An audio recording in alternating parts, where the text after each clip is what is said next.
So the announcement just went out. Congratulations, you are now in charge of a division, group, or team. As the congratulatory messages come in, you realize the people you are working with now report to you. How do you establish yourself as the leader? Do you come out guns blazing to fix all the problems you might have identified while on the job? Or do you adopt a more diplomatic approach and work with your team to identify the most pressing issues? For today's video, we're going through the first moves you need to make as a leader. These are the key actions you need to take when you come in as the leader of a team. The perceptions that people build of you, your key accomplishments, it all matters critically to your lasting success. Welcome back to the Tech Leaders channel, where we go through tools and techniques to help tech professionals along their leadership journey. I'm Sam, a tech executive and mentor. I've lived and worked around the globe over the past 20 years, founding companies and building teams at hypergrowth tech companies. I also mentor high potential leaders in the tech industry. I made this new leaders video series with one thing in mind: to address the top questions that people ask me when they have recently moved into a leadership position and want to be successful in their new roles. What is the mission? Figuring out how to approach your role in leadership ultimately depends on the mission at hand. Frequently, a leader is brought in to accomplish a specific task. There may be an expectation within the organization that there is a goal to be accomplished. It doesn't matter if the leader is new to the organization or a member of the team recently promoted into the role. You need to be 100% clear on what the mission is, so you're doing everything necessary to meet and exceed those expectations. You're fixing a problem. There may be some problems you have been brought in to solve. Maybe the team is underperforming. Are you here to right the ship? In this case, you may need to dig deep to identify the cause of the problems, come up with a corrective course of action. Also, it's a great idea to understand what it is that makes you an authoritative voice to solve the problem. Perhaps you've worked on similar problems elsewhere before, or you bring a complementary skill set to the team. For example, I worked with a leader who was brought in to improve the performance of a team that was consistently missing targets for their code releases. She had built up an awesome reputation leading another team and helping to implement a new CI/CD pipeline process. She brought in some of her old teammates to run a number of demo workshops on their process, and the team then worked to customize a new process based on their needs and roll it out. You're finding new areas of growth. Is the team doing well? Are you there to lead them into new areas or phases of growth? In that case, you may want to cast a wide net. Invest time in getting to know the team and all the key stakeholders outside of your team, such as the people you report to, the teams you will be partnering with, and even your key customers. Find out what their expectations are. Are there areas that are being underserved by your team? You need to understand where your team's strengths and also what their weaknesses are. This requires careful observation. For example, I took over a managed hosting business to develop new products to expand our revenues. I worked with the team and our partners to identify our core skill sets and competencies, and then we brought in some key customers to understand their most pressing concerns. After an iterative process, we came up with a cloud management service that our customers agreed to trial out for us, and this eventually led to a new line of business for the company. You're there to maintain status quo. While this may not sound all that exciting, it's also a super valid use case for a leader to be brought in to establish continuity. Perhaps a plan has already been set in motion before you arrived on the scene. Things are moving forward as expected, and there's a need to make sure that progress continues according to plan. In this case, you need to invest time in understanding what this status quo means. For example, I worked with a commercial leader who had recently transitioned into ownership of a client success team. This was part of an acquisition. He identified that the most critical thing to ensure was that their existing account base was kept satisfied and there was a strong sense of community throughout the transition for their customers. He set up a thoughtful communications outreach program to key customers and invested time to respond to any concerns, as well as acting as a point of contact and escalation for the team, who found it difficult to negotiate the new processes and systems after being acquired.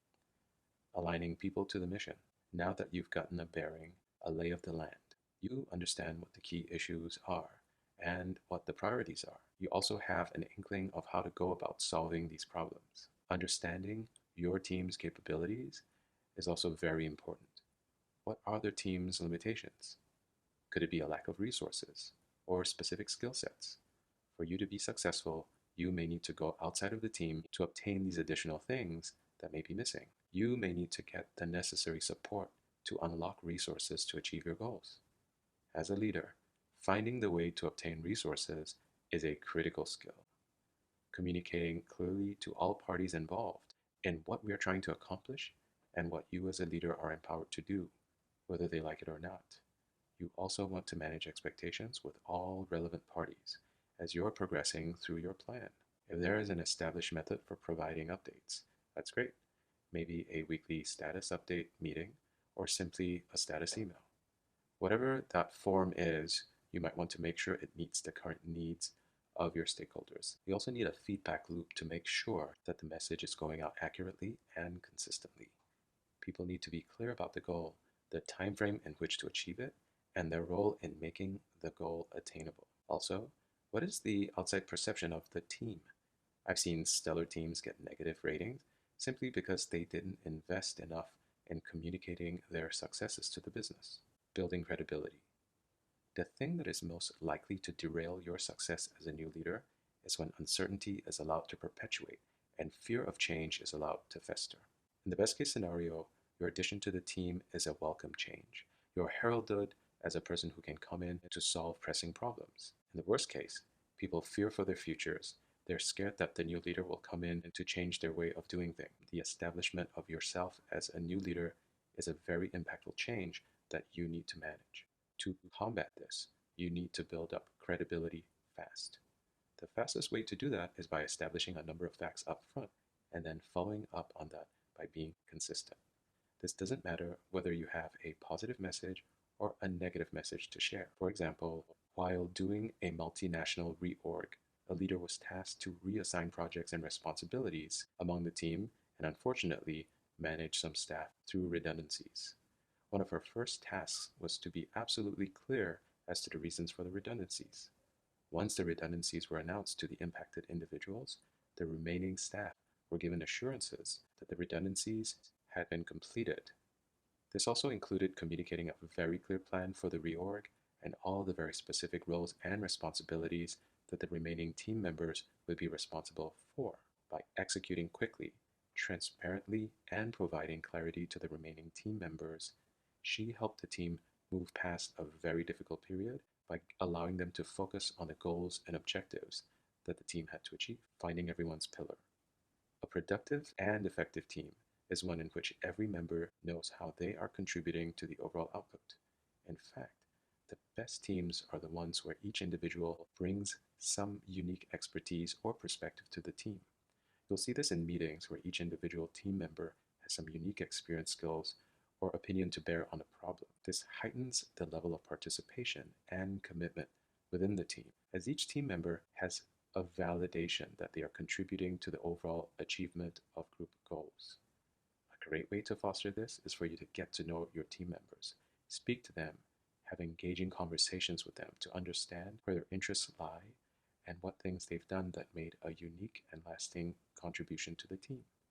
If you can harness and foster this for each individual, they're going to have ignited a reason to wake up and come into work every day. One last piece of insight for this topic is that it applies even to yourself.